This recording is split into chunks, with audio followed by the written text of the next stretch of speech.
Hello students, new example example number 13। देखो क्या कह रहा है। Discuss the continuity of the function F. फिर से वही क्वेश्चन है, कंटिन्यूटी निकालनी है आपको। देखो किस किस केस में निकालेंगे। कंटिन्यूटी निकालने के लिए सर एक तो इसमें ग्रेटर देन का है, एक इक्वल लेस देन है और एक इक्वल है। तीन तरीके के केसेस दे रखे हैं मुझे, दे रखे नहीं दे रखे हैं, तीन तरीके बिल्कुल केसेस दे रखे हैं। तो सबसे पहले किस पर निकालूं मैं? इक्वल्स। देखो आपकी जो एनसीईआरटी को अगर आप देखोगे तो वहां पे काफी सारे एग्जाम्पल ऐसे हैं जो उन्होंने पूरे सॉल्व नहीं करे, हाफ में छोड़ दिया ना। लेकिन अपन ऐसा नहीं करेंगे, हम हर एग्जाम को पूरा करेंगे क्योंकि हमें एग्जाम के पर्सपेक्टिव से करना है कि अगर एग्जाम में आ जाए तो हमें कितना करना है कि हमें पूरे मार्क्स मिल जाए। तो सबसे पहले मैं कंटिन्यूटी प्रूव कर रहा हूँ। द फंक्शन इज डिफाइंड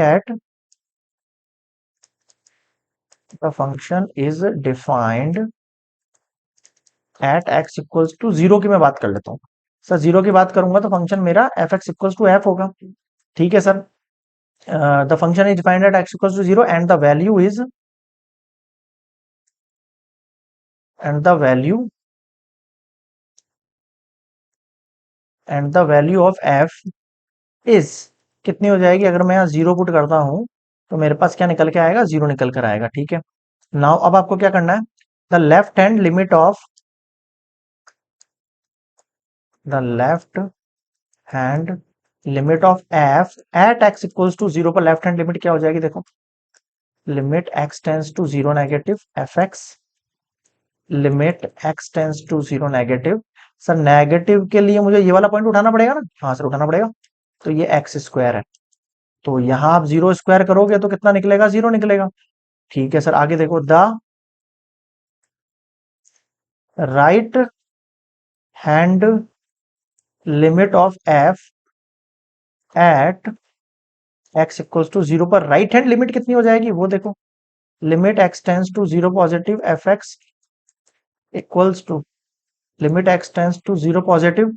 यहाँ पर जीरो से पॉजिटिव वाले वैल्यू कौन सा है? सर एक्स है। यहाँ मैं जीरो पुट करूंगा तो जीरो हो जाएगा। ठीक है सर। क्लियरली आप क्या देख पा रहे हो यहाँ पे? इसके बाद करना है आपको ये वाली चीज ना, ये वाला करने के बाद करना है लिमिट। या नीचे लिख दूं क्या? चलो यहीं देख लो, यहाँ नीचे लिख रहा हूँ।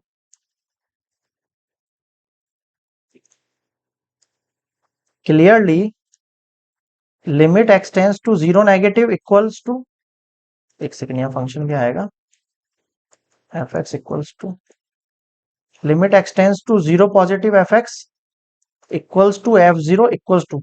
ये सारी चीजें आपस में इक्वल है क्या? हाँ सर इक्वल। अगर ये चारों चीजें आपस में इक्वल है तो आप क्या कह सकते हो? द लेफ्ट हैंड लिमिट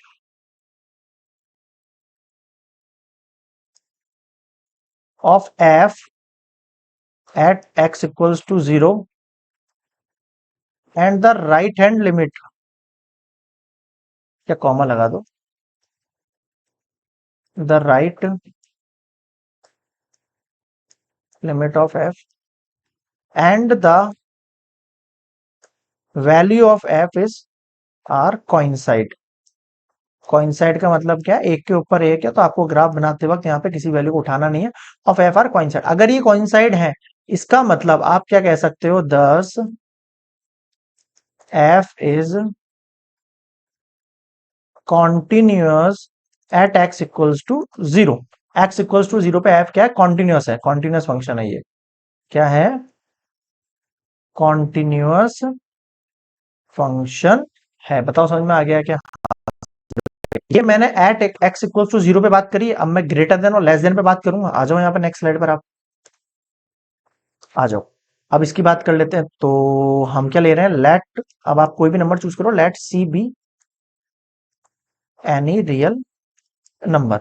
आपने कोई नंबर लिया जहां पर मैं बोल रहा हूँ कि सी जो है ग्रेटर देन जीरो है। जैसे एक्स की कोई वैल्यू चूज करोगे आप, जीरो से जो भी बड़ी है उनके लिए ये वाला फंक्शन हो जाएगा। तो आपका एफ एक्स कितना होगा? सर इस केस में मेरा एफ एक्स एक्स होगा अगर मेरी कोई भी वैल्यू मैं जीरो से बड़ी प्रूफ करता हूँ तो यहाँ मैं अगर एफ सी पुट करूंगा तो मेरा आंसर कितना निकल के आएगा? यहाँ एफ सी पुट करूंगा तो सी निकल के आएगा। बिल्कुल सर। अब आप देखो, now limit of f at that point, इस पॉइंट पर अगर मैं लिमिट की बात करूं तो आप क्या कहोगे? Limit x tends to c f x, limit x tends to c f x कितना निकलेगा आपके पास? अब आप मुझे बताओ एफ एक्स की जो लिमिट है वो इस पॉइंट पर कितनी है? सर ये लिमिट के अंदर ये एक्स आएगा एफ एक्स की जगह, और अगर मैं यहाँ सी पुट करता हूँ तो क्या निकल के आएगा? सी निकल कर आएगा। यहाँ तक समझ में आ गया? बिल्कुल आ गया। सो आप यहाँ देख सकते हो क्लियरली जो limit x tends to c f x है वो किसके इक्वल है, एफ सी के इक्वल, और ये आपस में सी इक्वल है। अगर ये आपस में इक्वल है तो आप क्या कह सकते हो, therefore f is continuous at every point, every point greater than, या तो ग्रेटर देन जीरो लिखो इसको, ठीक है, या directly at X is greater than equal ऐसे भी लिख सकते हो, या फिर पॉजिटिव रियल नंबर लिख सकते हो। F is continuous at every real number, मैं लिख देता हूँ इसको एवरी रियल नंबर, मैं यहाँ पे लिख देता हूँ every real number x, every real positive number लिख लो, एक काम करो आप इसको पॉजिटिव नंबर, ठीक है। मैं लिख रहा हूँ यहाँ पे hence F is continuous function at x greater than zero. Greater than zero पर क्या है, कॉन्टिन्यूअस फंक्शन है, बताओ समझ में आएगा। या फिर आप कह सकते हो यहाँ पे ग्रेटर देन जीरो भी बोल सकते हो, या फिर एक्स इस तरीके से भी लिख सकते हो शॉर्ट में, समझ गए। ये मैंने एक कंडीशन प्रूफ करी, अब दूसरी और निकालनी है मुझे कंटिन्यूटी के लिए, समझ में आ रहा है। दूसरी और निकालनी है मुझे भी कंटिन्यूटी के लिए। मैंने एक्स इक्वल टू सी पर कंटिन्यूस प्रूफ किया, एक्स इक्वल टू जीरो पर किया, एक्स ग्रेटर देन जीरो के लिए किया, लेस देन के लिए करूंगा। Let c be any real number, अगर मेरा कोई रियल नंबर है जिसके अंदर मुझे कंडीशन लेनी है सी जो है लेस देन जीरो है मेरा, तो मेरा फंक्शन क्या होएगा इस बार, सर मेरा फंक्शन एक्स स्क्वायर हो गया। यहां मैं अगर वैल्यू पुट करता हूँ सी, तो आंसर क्या निकल के आता है, सी स्क्वायर निकल के आता है, जीरो से छोटे वाले की बात कर रहा हूं। अब क्या करें, we find limit of f at x, इस पे मुझे लिमिट निकालनी है। कैसे निकालूंगा, limit x tends to c f x,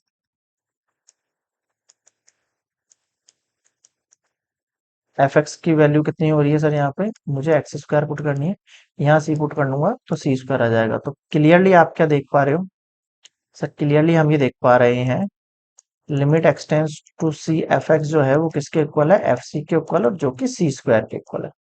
जब भी ऐसी कंडीशन आ जाए आपके पास तो आप क्या कहते हो इसको, therefore f is continuous at every real negative number. भाई जीरो से छोटे नेगेटिव नंबर होने हैं आपके पास, तो आप कहोगे यहाँ पे हैंस, मैं कहूंगा यहाँ पे hence F is continuous, F is continuous function, continuous at X is less than zero पर।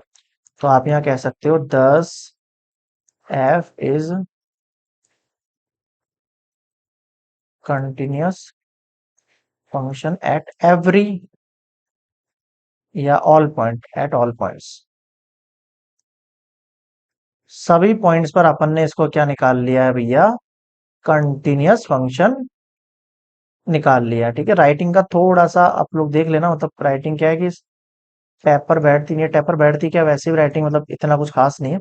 आपको पता ही होगा बॉयज की राइटिंग अच्छी नहीं होती है, मतलब मेरे हिसाब से, ठीक है। जेंट्स की राइटिंग अच्छी नहीं होती है, जो लेडीज होते हैं उनकी राइटिंग अच्छी होती है, ऐसा मेरा मानना है, ठीक है। अब पता नहीं मतलब होगी आप लोगों के साथ कोई, मतलब आपके क्लास में तो हो सकता है उसकी बेकार हो, बट मेरे हिसाब से मैंने जितने भी गर्ल्स वगैरह या देखे हैं टीचर्स वगैरह, उसमें लेडीज जो भी फैकल्टी होती है उनकी राइटिंग अच्छी होती है, जेंट्स की बुरी होती है। जेंट्स की भी अच्छी होती है, ऐसी बात नहीं है, बट मेरी नहीं है कुल मिला के, ठीक है, मतलब मैं अपने लिए मानता हूँ, मेरी तो नहीं है। तो ये हो गया आपका राइटिंग का थोड़ा सा इशू है, वो आप देख लेना। बाकी सारी चीजें मैं आपको पॉइंट्स क्लियर करा रहा हूँ। तो f continuous function at x less than zero, मतलब कि सारे पॉइंट पर निकाल दिया मैं, लेस देन पर, ग्रेटर देन पर और इक्वल पे, समझ में आ गया। इसको case one, case two, case three नाम दे देना आप, ऐसे देखो, इसको केस वन नाम दे दो, केस टू नाम दे दो, केस थ्री नाम दे दो, समझ गए यहाँ पे। ये हो गया आपका एग्जाम्पल नंबर 13 कंप्लीटेड।